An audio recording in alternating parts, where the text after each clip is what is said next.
मैं आशा करता हूँ आप लोग बहुत अच्छे होंगे। स्टडी लवर्स फैमिली में आपका बहुत बहुत स्वागत है।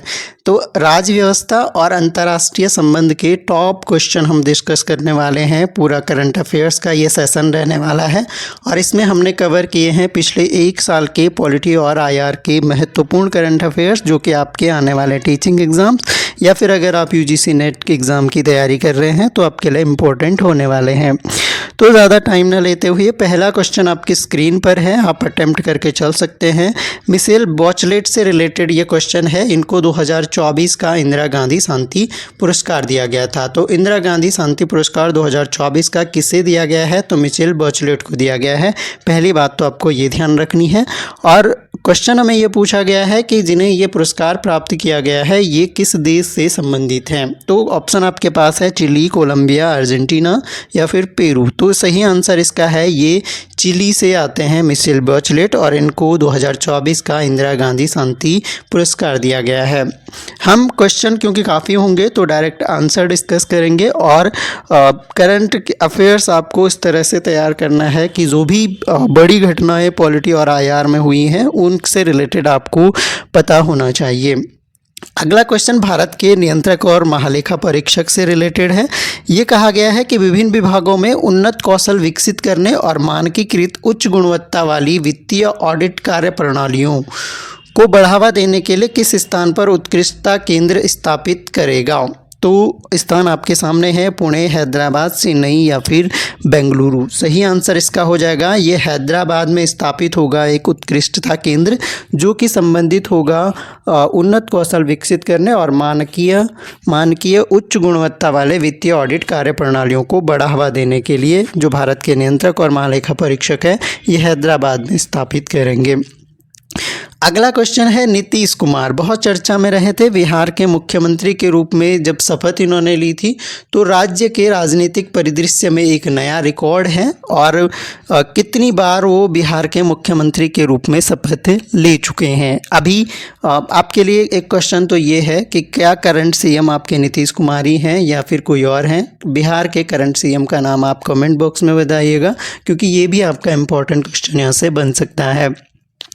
तो नीतीश कुमार ने रिकॉर्ड बनाया है 10वीं बार उन्होंने बिहार के मुख्यमंत्री की शपथ ली है। तो बिहार के मुख्यमंत्री की शपथ के रूप में 10वीं बार शपथ लेने का एक रिकॉर्ड नीतीश कुमार ने बनाया है, जो कि अपने आप में इम्पोर्टेंट क्वेश्चन आपका हो जाता है। अगला क्वेश्चन हम देखते हैं, कौन सा देश COP31 जो जलवायु शिखर सम्मेलन होते हैं COP31 की मेज़बानी कौन करने वाला है। ऑप्शन आपके सामने है ऑस्ट्रेलिया, तुर्की, ब्राज़ील, इथियोपिया। तो सही आंसर इसका है ये तुर्की में होगा COP31। अभी COP32 का भी वेन्यू अनाउंस हो चुका है, उससे भी रिलेटेड क्वेश्चन आपको आगे वीडियो में मिलेगा। तो ये आपको ध्यान रखना है, तुर्की में COP31। अगला क्वेश्चन हम देखते हैं, किसने जलियांवाला बाग की कराहें। ये एक फेमस बुक है जो हाल ही में चर्चा में रही है। इस पुस्तक की रचना की गई है हाल ही में, जो कि 1919 के नरसंहार जो कि जलियांवाला बाग हत्याकांड था उसके बाद स्थानीय लेखकों द्वारा लिखे गए प्रतिबंधित साहित्य को सार्वजनिक क्षेत्र में लाने का प्रयास करती है। तो जो उस टाइम पे जो प्रतिबंधित लेख किए गए थे लोकल राइटर्स के जो लेख, क्योंकि इंग्लिश गवर्नमेंट उन पे प्रतिबंध लगा देती थी, तो ऐसे साहित्य को सार्वजनिक क्षेत्र में लाने का प्रयास करती है ये पुस्तक जलियांवाला बाग की कराहें। किसकी बुक है? ऑप्शन है गीतांजलि श्री, अनीता देसाई, अमृता प्रीतम या फिर राजवंती मान। सही आंसर है जलियांवाला बाग की कराहें। ये जो बुक है ये आपका राजवंती मान की बुक है, ये आपको ध्यान रखना। चलिए आगे बढ़ते हैं, अगला क्वेश्चन देखते हैं। सही कथन हमें चुनना है। पहला कुछ स्टेटमेंट दिए गए हैं, इनमें से सही स्टेटमेंट हमें चुनने हैं। पहला स्टेटमेंट है देवभूमि परिवार योजना उत्तराखंड सरकार के द्वारा शुरू किया गया है, जो कि बिल्कुल सही है। देवभूमि परिवार योजना उत्तराखंड गवर्नमेंट से रिलेटेड है। नागालैंड में हॉर्नबिल महोत्सव होता है। हॉर्नबिल बहुत फेमस फेस्टिवल है नागालैंड का। तो 2025 के लिए भागीदार देश के रूप में यूनाइटेड किंगडम को नामित किया गया है, यूके को नामित किया गया है। ये भी एक इम्पोर्टेंट स्टेटमेंट हो जाता है। और जलवायु परिवर्तन प्रदर्शन सूचकांक जो 2026 है उसके अनुसार भारत वैश्विक जलवायु परिवर्तन रैंकिंग में 23वां स्थान हासिल किया है। ये भी आपका एक इम्पोर्टेंट स्टेटमेंट है। In praise of coalition politics and other essays on Indian democracy नाम की एक किताब है जो कि मनोज कुमार झा के द्वारा लिखा गया है।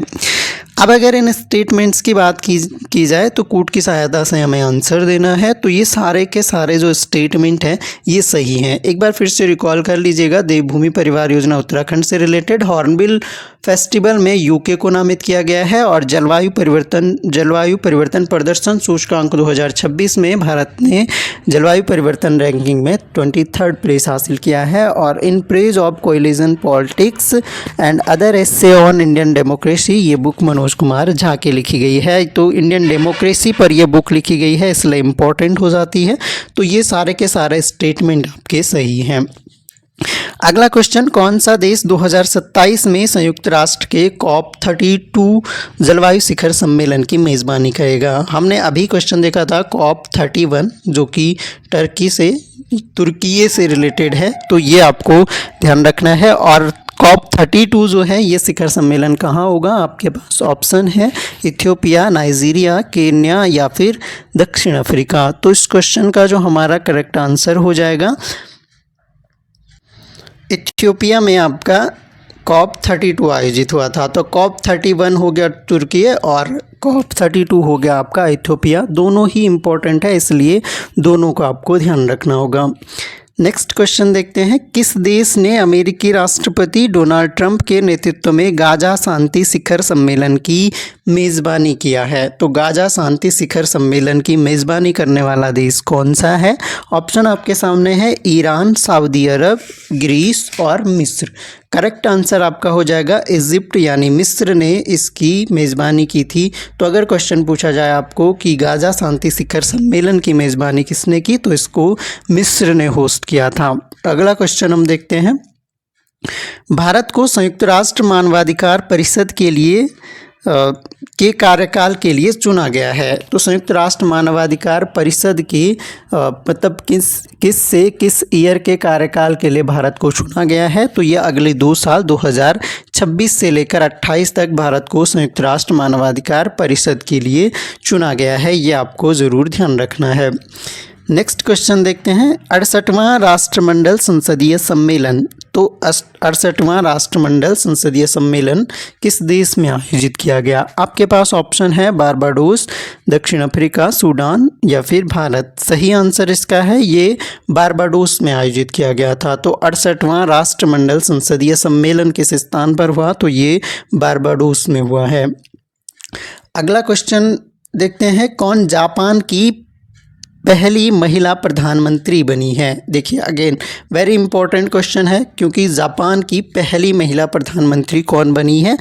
ऑप्शन आपके सामने है फिजो फुकुशिमा, यूरिका कोइके, जापानी नाम है ये, साने तकाइशी या फिर रित्सुको नागावा। तो सही आंसर इसका है साने तकाइची जो है ये आपका जापान की पहली महिला प्रधानमंत्री हैं, और अभी सेकंड कार्यकाल के लिए भी चुनी गई हैं, ऐसा कुछ है। थोड़ा एक बार आप गूगल कर लीजिएगा इनके बारे में। किसे 8वें केंद्रीय वेतन आयोग का अध्यक्ष नियुक्त किया गया? अगेन इम्पोर्टेंट है, इंडिया में 8th पे कमीशन का गठन हुआ है, और इससे रिलेटेड क्वेश्चन आपका एग्जाम में बन सकता है कि 8वें, क्योंकि अब तक केवल 7 वेतन आयोग स्थापित हुए हैं। और अगर हम पब एड की बात करें तो पब एड के लिए ये क्वेश्चन आपका इम्पोर्टेंट हो जाता है। और कोशिश तो ये करनी चाहिए कि अब तक के जितने भी वेतन आयोग हैं उनके थोड़ा सा जो हेड रहे हैं, अध्यक्ष रहे हैं, उनके नाम आपको पता होने चाहिए, कभी ऑर्डर वाइज लगाने को आ जाते हैं। ऑप्शन आपके सामने है न्यायमूर्ति JK हजारी, न्यायमूर्ति रंजना प्रकाश देसाई और न्यायमूर्ति अरविंद सक्सेना, न्यायमूर्ति प्रशांत कुमार मिश्रा। सही आंसर इसका है न्यायमूर्ति रंजना प्रकाश देसाई। और इनसे रिलेटेड एक जो उत्तराखंड में UCC से रिलेटेड समिति थी, उसके भी अध्यक्ष थे न्यायमूर्ति रंजना प्रकाश देसाई, और गुजरात में जो UCC से रिलेटेड समिति थी उसके भी अध्यक्ष थे न्यायमूर्ति रंजना प्रकाश देसाई। तो बहुत इंपॉर्टेंट ये क्वेश्चन हो जाता है, और ये रंजना प्रकाश देसाई जो हैं ये इंपॉर्टेंट हो जाते हैं आपके एग्ज़ाम के पॉइंट ऑफ व्यू से। तो 8th पे कमीशन की अध्यक्ष हो गई रंजना प्रकाश देसाई। अगला क्वेश्चन आपकी स्क्रीन पर है, डॉक्टर खालिद अहमद अल खनानी। अभी देखिएगा नाम थोड़ा सा, डॉक्टर खालिद अहमद अल खनानी से रिलेटेड ये क्वेश्चन है, और ये पूछा गया है कि अल एनानी अली एज़ को यूनेस्को महानिदेशक बनाया गया है। यूनेस्को के महानिदेशक हैं ये, तो इसलिए इनका नाम आपको ध्यान रखना पड़ेगा, क्योंकि जो यूएनओ है, यूएनओ हमारे लिए बहुत इम्पोर्टेंट है, एक इम्पोर्टेंट टॉपिक है अपने सिलेबस का। तो डॉक्टर खालिद अहमद अल एनानी अली एज को यूनेस्को महानिदेशक बनाया गया है। और ये पूछा गया है कि ये जो डॉक्टर खालिद हैं ये किस देश से संबंध रखते हैं। ऑप्शन आपके सामने है, सूडान, कतर, मिस्र या फिर अल्जीरिया। सही आंसर है ये, डॉक्टर खालिद मिस्र से रिलेटेड हैं, यूनेस्को के महानिदेशक बनाए गए हैं। तो क्वेश्चन आपके लिए एग्जाम पॉइंट ऑफ व्यू से बहुत ज़्यादा इम्पोर्टेंट है। नेक्स्ट क्वेश्चन देखते हैं, निम्नलिखित में से कौन सा राज्य अपने मदरसा बोर्ड को भंग करने और अल्पसंख्यक शिक्षण संस्थानों को मुख्य धारा में की शिक्षा व्यवस्था के अंतर्गत लाने वाला भारत का पहला राज्य बनने वाला है? बजाय मदरसा बोर्ड अधिनियम लाया गया था इस राज्य में। ऑप्शन आपके सामने है। मुझे उम्मीद है कि जितने भी लोग इस वीडियो को देख रहे हैं आप सही आंसर कर पा रहे होंगे। ऑप्शन है तमिलनाडु, कर्नाटका, उत्तराखंड या फिर उत्तर प्रदेश। तो मदरसा बोर्ड को ख़त्म करने के लिए और अल्पसंख्यक शिक्षण संस्थानों को जो है जो मुख्य धारा की शिक्षा है, क्योंकि मदरसों में जो होता है वो मुस्लिम जो उनके लॉज होते हैं या धर्म के अकॉर्डिंग शिक्षा दी जाती है, तो उसको ख़त्म करके मुख्य शिक्षा व्यवस्था जो हमारी है उसके अंतर्गत लाने के लिए ये अधिनियम लाया गया है।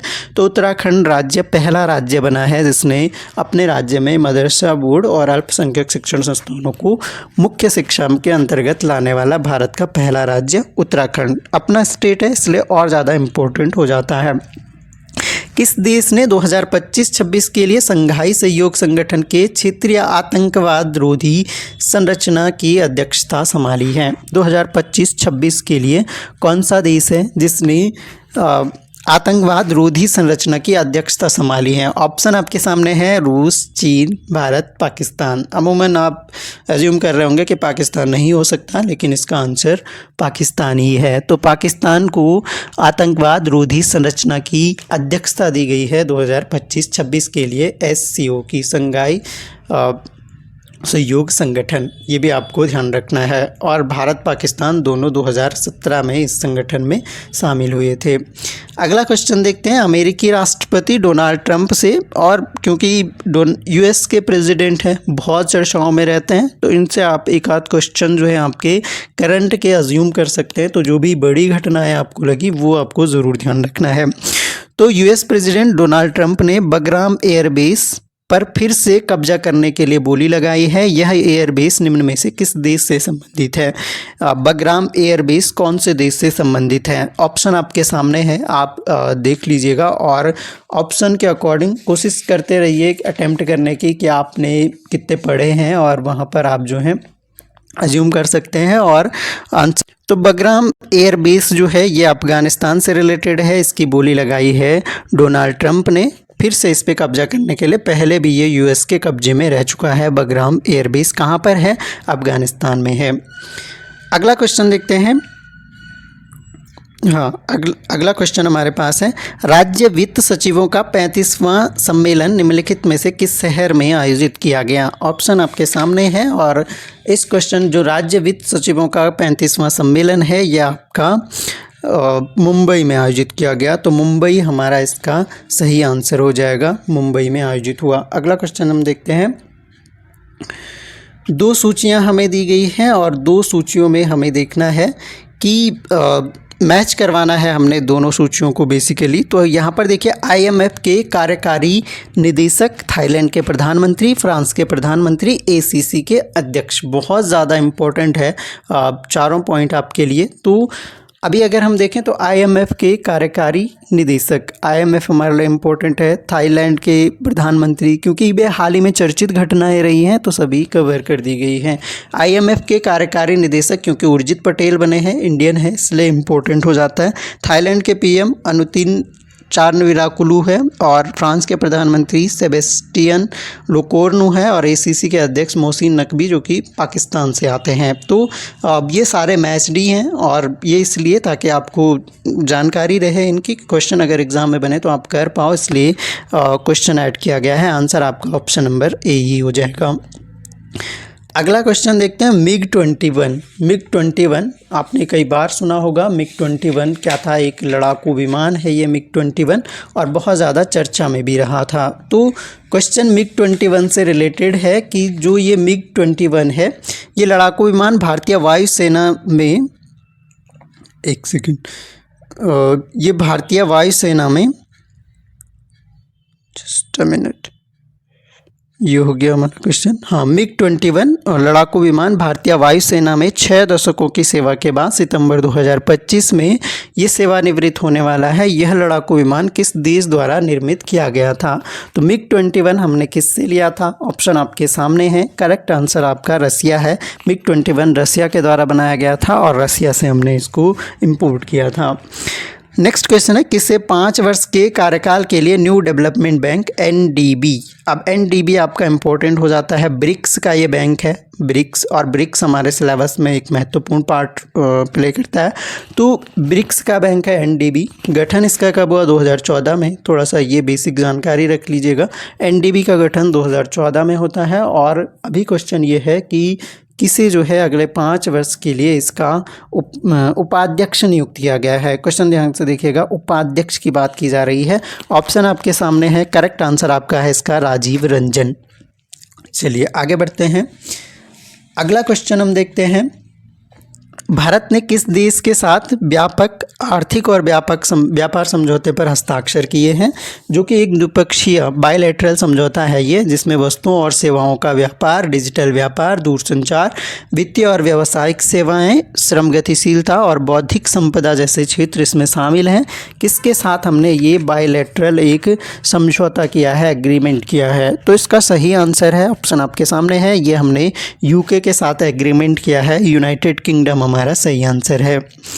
संयुक्त सैन्य अभ्यास बोल्ड कुरुक्षेत्र। बोल्ड कुरुक्षेत्र एक संयुक्त सैन्य अभ्यास है। पहली बात, किस किस के बीच में होता है ये हमें पता होना चाहिए। और 2025 का 14th जो इसका एडिशन है ये राजस्थान के जोधपुर में आयोजित हुआ है, हो गया है ये। और भारत यह अभ्यास निम्न में से किस देश के साथ करेगा? तो बोल्ड कुरुक्षेत्र जो सैन्य अभ्यास है ये सिंगापुर के साथ में होता है। सही आंसर हमारा हो जाएगा इसका सिंगापुर।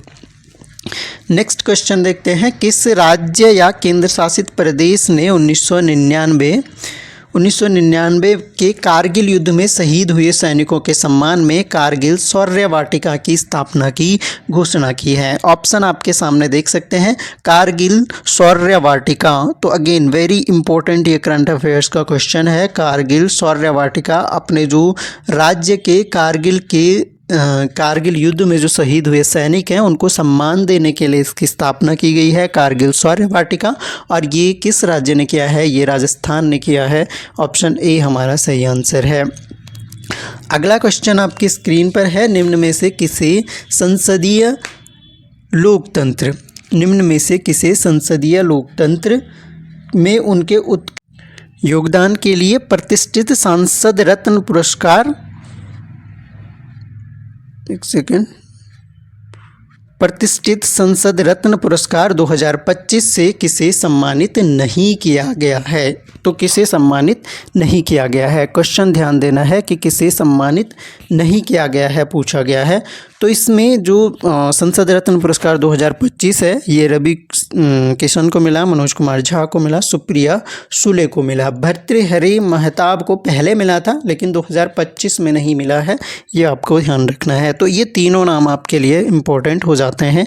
संसद रत्न पुरस्कार 2025 उत्कृष्ट योगदान के लिए संसदीय लोकतंत्र में।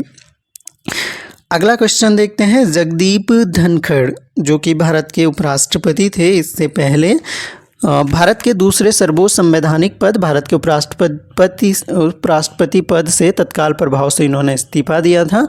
उन्होंने संविधान के अनुसार भारत के राष्ट्रपति को अपना त्यागपत्र दिया। संविधान के कौन से आर्टिकल, क्वेश्चन में थोड़ा मिसटाइप हो गया, कौन से आर्टिकल के तहत उन्होंने राष्ट्रपति को अपना त्यागपत्र दिया था? तो जो इनके त्यागपत्र से रिलेटेड आर्टिकल है ये सही आंसर है आर्टिकल 67A के अनुसार उन्होंने अपना त्यागपत्र राष्ट्रपति को दिया था। अगला क्वेश्चन देखते हैं। 17th ब्रिक्स शिखर सम्मेलन 2025 का आयोजन ब्राज़ील के रियो डी जेनेरो में किया गया। पहली बात तो ये ध्यान रखिएगा, 17th एडिशन कहाँ हुआ आपका? रियो में हुआ, जो कि ब्राज़ील में पड़ता है आपका। इसके अलावा निम्न में से कौन सा देश 2026 में ब्रिक्स की अध्यक्षता करेगा और 18वें ब्रिक्स सम्मेलन की मेज़बानी करेगा? और 18th एडिशन कहाँ होगा? तो बहुत चर्चा में है अभी, कहाँ होगा? इंडिया में होगा। इसका शुभंकर लोगो अभी हाल ही में जारी हुआ है। थोड़ा सा इसके बारे में आप इन्फॉर्मेशन कलेक्ट कर लीजिएगा, क्योंकि इंडिया में हो रहा है इसलिए बहुत इंपॉर्टेंट है और मैक्सिमम चांस है कि इसके ब्रिक्स से आपका एक करंट अफेयर्स का क्वेश्चन ज़रूर बनेगा, आंसर हो जाएगा आपका इंडिया। नेक्स्ट क्वेश्चन हम देखते हैं। भारत के राष्ट्रपति द्वारा निम्नलिखित में से किसे केंद्र शासित प्रदेश लद्दाख का उपराज्यपाल नियुक्त किया गया है? तो किसे, जो लद्दाख अपना केंद्र शासित प्रदेश है, इसका उपराज्यपाल भारत के राष्ट्रपति द्वारा किसे नियुक्त किया गया है? तो जो लद्दाख है, ऑप्शन आप लोग देख सकते हैं, सही आंसर इसका है कविंद्र गुप्ता को वहाँ पर उपराज्यपाल नियुक्त किया गया है। अगला क्वेश्चन हम देखते हैं। भारत ने सतत विकास लक्ष्य, देखिए सस्टेनेबल डेवलपमेंट गोल पे भी आपका क्वेश्चन बन सकता है। तो भारत ने सतत विकास लक्ष्य यानी SDG सूचकांक, सस्टेनेबल डेवलपमेंट गोल्स इसका फुल फॉर्म होता है, शीर्ष 100 में प्रवेश किया है। इसके शीर्ष 100 में भारत ने प्रवेश किया है। ये 9 यहाँ पे कुछ नहीं है, इसको हटा दीजिएगा। तो शीर्ष 100 में प्रवेश किया है। सतत विकास रिपोर्ट के 2025 संस्करण में 167 देशों में से 99वां स्थान हासिल किया गया है। तो SDG में भारत का प्लेस कौन सा है? 99 है। कितने देशों में से? आउट ऑफ 167 देशों में से अपना 99th प्लेस है, यानी अंडर 100 हम आ गए हैं इसमें। तो कौन सा देश इस सूचकांक में पहले स्थान पर है? इंडिया का तो ज़रूर ध्यान रखना है, 99th प्लेस पे है आउट ऑफ 167। और फर्स्ट प्लेस पे आपका जो सस्टेनेबल डेवलपमेंट गोल्स हैं, जो 17 गोल्स डिसाइड किए गए हैं 2030 तक हासिल करने के UN के द्वारा, तो इनमें पहले स्थान पर कौन सा देश रहा है? तो ऑप्शन आप देख सकते हैं, और मैक्सिमम इंडेक्स में पहले स्थान पर रहने वाला देश फिनलैंड इसमें भी पहले स्थान पर है। आइए अगला क्वेश्चन देखते हैं। अभ्यास शक्ति का 8वां संस्करण 18 जून से 1 जुलाई 2025 तक आयोजित किया गया है। यह संयुक्त सैन्य अभ्यास भारत और किस देश के बीच आयोजित किया जाता है? देखिए अगेन वेरी इंपॉर्टेंट क्वेश्चन है। अभ्यास शक्ति की बात की जा रही है। अभ्यास शक्ति जो है आपका, ये इंडिया और फ्रांस के बीच में होता है। आंसर हमारा हो जाएगा India and France. Next question है। इजराइल ने ईरान में एक लक्षित सैन्य अभियान शुरू किया है जिसमें उसके परमाणु प्रतिष्ठानों को निशाना बनाया गया है, और ये बहुत चर्चा में रहा। इजराइल ईरान का वार, USA ने इंटरफेयर किया और बहुत ज़्यादा वर्ल्ड वार के कगार पे आ गया था। अभी थोड़ा सा रिलैक्सेशन है, लेकिन अभी भी जो तनाव है वो बना हुआ है। और तेहरान के बैलिस्टिक मिसाइल कार्यक्रम पर हमला किया गया है। इस अभियान का नाम इजराइल ने क्या दिया था? क्वेश्चन ये है कि इस ऑपरेशन को क्या नाम दिया गया था? ऑपरेशन के नाम आपके सामने है, इनमें से सही चुनना है। तो इसको दिया था, इजराइल का ये ऑपरेशन था ऑपरेशन राइजिंग लायन। मैं अगेन कह रहा हूँ कि ये क्वेश्चन इजराइल ईरान बहुत इंपॉर्टेंट कॉन्टेक्स्ट रहा है, और यहाँ से आपका एक करंट का क्वेश्चन बनेगा, चाहे वो इजराइल का ऑपरेशन पूछ लेगा, ईरान का ऑपरेशन पूछ लेगा, तो थोड़ा सा इसमें ध्यान देने वाली बात है। आइए अगला क्वेश्चन इसी से रिलेटेड करते हैं। ईरान ने अपने परमाणु प्रतिष्ठानों और वरिष्ठ सैन्य अधिकारियों पर हवाई हमलों के जवाब में इजराइल के खिलाफ बड़े पैमाने पर जवाबी हमला किया। इस ऑपरेशन के लिए ईरान ने क्या कोड नेम दिया है? तो ईरान का जो कोड नेम था ये था ऑपरेशन ट्रू प्रॉमिस। ट्रू है, ये ट्रू हो गया है, ये ऑपरेशन ट्रू प्रॉमिस। तो ऑपरेशन ट्रू प्रॉमिस जो है ईरान के ऑपरेशन का नाम है, और ऑपरेशन राइजिंग लायन जो है वो इजराइल के ऑपरेशन का नाम है। तो इजराइल कनेक्ट करके ध्यान रख सकते हैं, इजराइल बहुत दबदबा रखता है, USA ने भी साथ दिया तो लाइन की तरह रोर किया। तो ऑपरेशन राइजिंग लाइन जो है इजराइल का है, और ऑपरेशन ट्रू प्रॉमिस और थर्ड, ये भी ध्यान रखना है, ऑपरेशन ट्रू प्रॉमिस थर्ड जो है ये ईरान का ऑपरेशन है, जवाबी हमला जो इन्होंने किया था। नेक्स्ट क्वेश्चन है, कौन सा राज्य शहरी निकाय चुनावों के लिए ई वोटिंग प्रणाली अपनाने वाला पहला राज्य बन गया है? तो भारत का पहला राज्य जिसने अपने शहरी निकाय चुनाव में ई वोटिंग प्रणाली को अपनाया है, तो सही आंसर इसका बिहार है। बिहार ने अपने निकाय चुनाव में ई वोटिंग प्रणाली को अपनाया है, तो भारत का पहला राज्य इसमें बन गया है। अगेन वेरी वेरी इम्पोर्टेंट ये क्वेश्चन है, क्योंकि यूएसए का भी इंटरफेयर इसमें रहा था। तो यूएसए का भी एक ऑपरेशन, संयुक्त राज्य अमेरिका ने ईरान के सबसे संवेदनशील परमाणु स्थलों के खिलाफ एक उच्च तीव्रता वाला सैन्य अभियान चलाया है। इस अभियान का नाम क्या था? ऑपरेशन देख सकते हैं, और यूएसए वाला जो ऑपरेशन है इसका नाम था ऑपरेशन मिडनाइट हैमर। अब देखिए तीनों ऑपरेशन आपको ध्यान रखने हैं। पहली बात, इजराइल का क्या था? इजराइल का rising lion, operation rising lion. तो ऑपरेशन राइजिंग लायन आपका ईरान का हो गया, इजराइल का हो गया। ईरान का अगर बात करें तो ईरान का आपका क्या था? Operation true promise. तो ट्रू प्रॉमिस जो है ये आपका ईरान का हो गया, और यूएसए का हो गया आपका ऑपरेशन मिडनाइट हैमर। तो तीनों के तीनों ऑपरेशन आपको एग्जाम के पॉइंट ऑफ व्यू से ज़रूर ध्यान रखने हैं। नेक्स्ट क्वेश्चन है, भारत के राष्ट्रपति ने किस स्थान पर राष्ट्रपति तपोवन और राष्ट्रपति निकेतन खोला है? देखिए अगेन इम्पोर्टेंट क्वेश्चन है, बहुत चर्चा में रहा था, बीच में खबरों में भी रहा था। ऑप्शन आपके सामने है, आंसर इसका है ये देहरादून में किया गया है। राष्ट्रपति निकेतन और राष्ट्रपति तपोवन का उद्घाटन भारत के राष्ट्रपति द्वारा उत्तराखंड के देहरादून में किया गया। ये क्वेश्चन आपके लिए बहुत ज़्यादा इम्पोर्टेंट हो जाता है। अगला क्वेश्चन है, संयुक्त राष्ट्र महासभा द्वारा किस वर्ष को महिला किसान का अंतर्राष्ट्रीय वर्ष घोषित किया गया है? तो महिला किसान का अंतर्राष्ट्रीय वर्ष घोषित किया गया है आपका 2026 को। अगेन वेरी इंपॉर्टेंट क्वेश्चन है, ध्यान रखना है। नेक्स्ट क्वेश्चन हम देखते हैं, यूक्रेन ने ड्रोन के माध्यम से रूस की वायुसेना की लंबी दूरी की विमानन संपत्तियों को निशाना बनाते हुए बेलाया, डाइगिलेवो, इवानोवो, सेवती, ओलेनिया और यूक्रेनका जैसे 5 एयरबेस, ये एयरबेस हैं, इन पर हमले किए हैं। इस ऑपरेशन का क्या नाम दिया है? अगेन यूक्रेन रसिया वार भी बहुत चर्चा में रहा था, और इन्होंने एक ऑपरेशन चलाया था, इसका नाम था ऑपरेशन स्पाइडर वेब। तो इस ऑपरेशन स्पाइडर वेब किससे रिलेटेड है? यूक्रेन से रिलेटेड है, ये भी आपको ध्यान रखना है। अगला प्रश्न है, सूची 1 को सूची 2 के साथ सुमेलित हमें करना है। अब देखिए क्योंकि ये सारे अभी चर्चा में हैं, इनसे क्वेश्चन आपका बन सकता है, तो सारे ही कलेक्ट कर लिए गए हैं।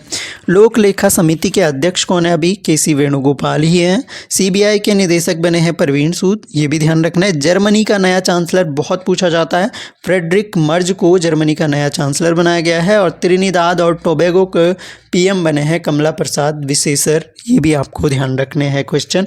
तो ये सभी मैच डी हैं, और ये इन्फॉर्मेशन आपके पास ज़्यादा हो इसलिए इसको ऐड किया गया है, तो ये आपको यहाँ से ध्यान रखना है। आइए अगला क्वेश्चन देखते हैं, राजनीतिक मामलों की कैबिनेट समिति ने आगामी जनगणना में जाति गणना को शामिल करने का निर्णय लिया है। जनगणना किसके द्वारा आयोजित की जाती है? तो ये जनगणना जो है किसके द्वारा, तो ये तो सामान्य क्वेश्चन हो गया। जनगणना भी चर्चा में है, किसके द्वारा? भारत के महारजिस्ट्रार और जनगणना जो आयुक्त होते हैं इनके द्वारा आयोजित की जाती है। अगला क्वेश्चन देख सकते हैं, यूएसए के राष्ट्रपति डोनाल्ड ट्रंप ने दावा किया है कि चीन अब बगराम एयरफील्ड अभी डिस्कस किया था, कहाँ पे है? अफगानिस्तान। और क्वेश्चन सेम ही हो गया, ये किससे संबंधित है? अफगानिस्तान से संबंधित है बगराम एयरफील्ड।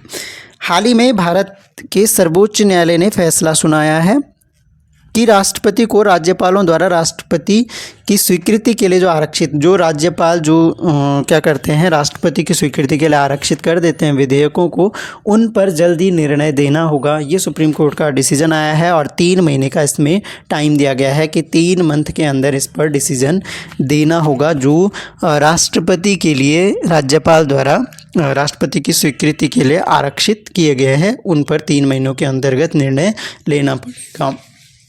अगला क्वेश्चन देखिएगा, केंद्रीय बजट 2025-26 पेश करते हुए केंद्रीय वित्त मंत्री ने अगले 5 वर्षों, निर्मला सीतारमण ने प्रस्तुत किया था, स्कूलों में घोषणा की थी। ये पूछा गया है कि कितने की घोषणा की है, ताकि जिज्ञासा, नवाचार यानी इनोवेशन और भावना को बढ़ावा दिया जा सके और युवा दिमागों में वैज्ञानिक सोच को बढ़ाया जा सके। अटल टिंकरिंग लैब स्थापित करने के लिए कितना अमाउंट का बजट दिया गया है? तो ये आपका इसका जो सही आंसर है ये है आपका मतलब 50,000 अटल टिंकरिंग लैब स्थापित की जाएगी पूरे देश के स्कूलों में। तो 50,000 अटल टिंकरिंग लैब।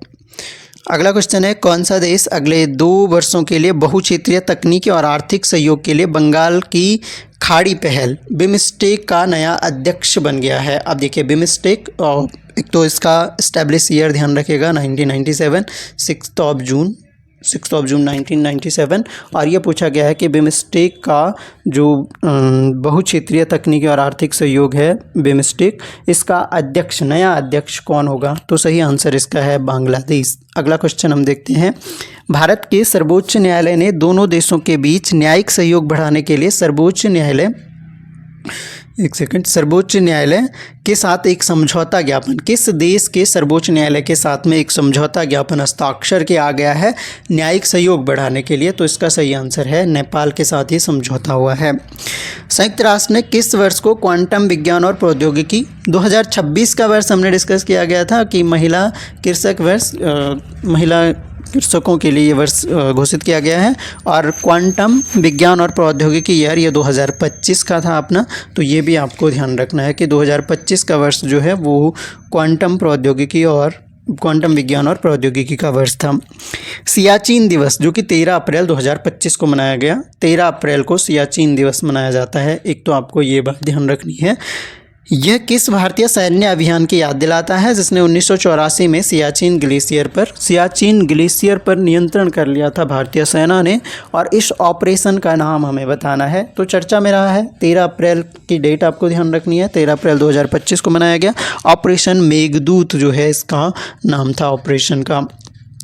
अगला क्वेश्चन है, भारत और किस देश ने अरब सागर में आयोजित द्विपक्षीय नौसैनिक अभ्यास वरुण, देखिए अगेन इम्पोर्टेंट है ये, वरुण जो है ये किस किस के बीच में होता है? तो वरुण सैन्य अभ्यास जो है ये इंडिया और फ्रांस के बीच में होता है, ये आपको ध्यान रखना है। 23rd एडिशन इसका आयोजित किया गया, कहाँ पे? अरब सागर में। आंसर आपका हो जाएगा फ्रांस। अगला क्वेश्चन है, हाल ही में कौन सा देश न्यू डेवलपमेंट बैंक NDB का सदस्य बन गया है? तो NDB का नया सदस्य बन गया है, NDB का कौन? इंडोनेशिया बन गया है, इंडोनेशिया। ये आपको ध्यान रखना है। अगला क्वेश्चन ये भी काफ़ी चर्चा में रहा कि भारतीय सेना म्यांमार में आए जो विनाशकारी भूकंप था उसके बाद मानवीय सहायता पहुंचाने के लिए मतलब कौन सा ऑपरेशन चलाया था? चिकित्सा कार्य बल इसके तहत तैनात किया गया था वहां पर। और म्यांमार का पुराना नाम ब्रह्मा, और इस ऑपरेशन का नाम भी ब्रह्मा, ऑपरेशन ब्रह्मा इसे नाम दिया गया था। अगला क्वेश्चन है, किस देश के राष्ट्रपति ने अंग्रेज़ी को देश की आधिकारिक भाषा के रूप में नामित करने वाले कार्यकारी आदेश पर हस्ताक्षर किए गए हैं? तो अंग्रेज़ी को देश की आधिकारिक भाषा नामित किया गया है। कार्यकारी ये आदेश है किसका है? USA के प्रेसिडेंट का है। ये भी आपको ध्यान रखना है। पंचायती राज मंत्रालय ने किस स्थान पर पंचायती राज संस्थाओं की राष्ट्रीय निर्वाचित प्रतिनिधियों की एक ऐतिहासिक राष्ट्रीय कार्यशाला में सशक्त पंचायत नेत्री अभियान, देखिए वेरी वेरी इंपॉर्टेंट ये क्वेश्चन होता है इंडियन पॉलिटी के पॉइंट ऑफ व्यू से, सशक्त पंचायत नेत्री अभियान का शुभारंभ किया गया है? किस स्थान पर इसका आयोजन किया गया? ऑप्शन आपके सामने है, सही आंसर आपका है नई दिल्ली में। नई दिल्ली में पंचायती राज संस्थाओं में जो महिला निर्वाचित प्रतिनिधि थे, महिला निर्वाचित जो महिला प्रधान बनी है गांव की, उनके लिए एक सशक्त पंचायत नेत्री अभियान शुरू किया। इसका आयोजन नई दिल्ली में किया गया। आइए अगला क्वेश्चन, उत्तराखंड सरकार ने मुख्यमंत्री एकल महिला स्वरोजगार योजना, इससे रिलेटेड एक शॉर्ट आपको अपने चैनल पे मिलेगा, उसमें पूरी डिटेल दी गई है इसके बारे में। इसका उद्देश्य क्या है? जो अविवाहित हैं, तलाकशुदा है, परित्यक्त है, निराश्रित हैं या फिर दिव्यांग एकल महिलाएं हैं, उनको वित्तीय सहायता प्रदान करके उन्हें सशक्त बनाना है। कितने तक की अमाउंट इसमें दी जाती है? तो ये अमाउंट है 2 लाख रुपए। पहले भी मैं डिस्कस कर चुका हूँ, मैंने जैसे बताया कि वो शॉर्ट आप देखोगे तो उससे आपको काफ़ी क्लैरिटी मिल जाएगी इस योजना के बारे में। अगला क्वेश्चन है, प्रधानमंत्री नरेंद्र मोदी ने वाशिंगटन डीसी के ब्लेयर हाउस में टेस्ला और स्पेस एक्स के सीईओ, सब जानते हैं एलन मस्क हैं टेस्ला कंपनी के सीईओ, और स्पेस एक्स बहुत फेमस कंपनी है इनकी, एलन मस्क, और दुनिया के मोस्ट अमीर व्यक्ति जो हैं अभी एलन मस्क ही एक रिपोर्ट में आए हैं। इस मुलाकात के दौरान प्रधानमंत्री मोदी ने मस्क के बच्चों को एक भारतीय क्लासिक किताब भेंट करी थी, द क्रिसेंट मून। देखिए बहुत इम्पोर्टेंट ये क्वेश्चन हो जाता है, क्योंकि मोदी जी अगर विदेश जा रहे हैं और वहाँ पर कुछ ऐसे इनोवेशन वो करके आते हैं तो वो क्वेश्चन आपका बन जाता है। तो द क्रिसेंट मून ये बुक उन्होंने क्या किया, एलन मस्क के बच्चों को भेंट की है। क्वेश्चन ये है कि इस बुक के राइटर कौन है? तो ये फेमस बुक है, रविंद्रनाथ टैगोर की बुक है द क्रिसेंट मून। अगला क्वेश्चन है, कौन सी राज्य विधानसभा, देखिए इम्पोर्टेंट ये क्वेश्चन हो जाता है, कौन सी राज्य विधानसभा अनुवाद सुविधा से लैस होने वाली देश की पहली विधायी निकाय के रूप में इतिहास बनाने के लिए तैयार है? इसका सही आंसर है उत्तर प्रदेश। इसका मतलब है कि ये ऐसी विधानसभा बनने जा रही है जिसमें अनुवाद की सुविधा होगी, यानी अब जैसे जो एमपीज़ होते हैं वो अगर लोकल लैंग्वेज में भी बात करेंगे तो वहाँ पर अनुवाद की व्यवस्था होगी, जिस भाषा में भी अन्य लोग चाहेंगे तो अनुवाद की व्यवस्था वहाँ पर रखी गई है। आपकी उत्तर प्रदेश इतिहास बनाने के लिए तैयार है, पहली विधायिका देश की होने वाली है। तो अगेन इम्पोर्टेंट ये क्वेश्चन हो जाता है। तो ये हमने most important I think 50 plus 60 के अराउंड हमने एमसीक्यू डिस्कस किए। मैं कोशिश करूँगा इसका एक टेस्ट बना के आपको ऐप में देने का। ऐप आप स्टडी लवर्स फैमिली डाउनलोड कर दीजिएगा, टेस्ट अगर अटैम्प्ट करना हो। इसके अलावा अगर पॉलिटिकल साइंस की आपको टेस्ट सीरीज़ ज्वाइन करनी हो तो सभी प्रकार के test, topic wise, current affairs, इसके अलावा आपका जो आपका पेपर 1 पेपर 2 का अलग अलग जो टेस्ट है वो आपको अवेलेबल मिलेगा। होप वीडियो आपके लिए हेल्पफुल रहा होगा। कैसा लगा वीडियो कमेंट में ज़रूर बताएं, आपकी कोई राय सजेशन ज़रूर लिखें, हम आने वाले वीडियोस में उस पर काम करेंगे। तो thanks a lot for listening, मिलते हैं नेक्स्ट वीडियो में, तब तक के लिए जय हिंद।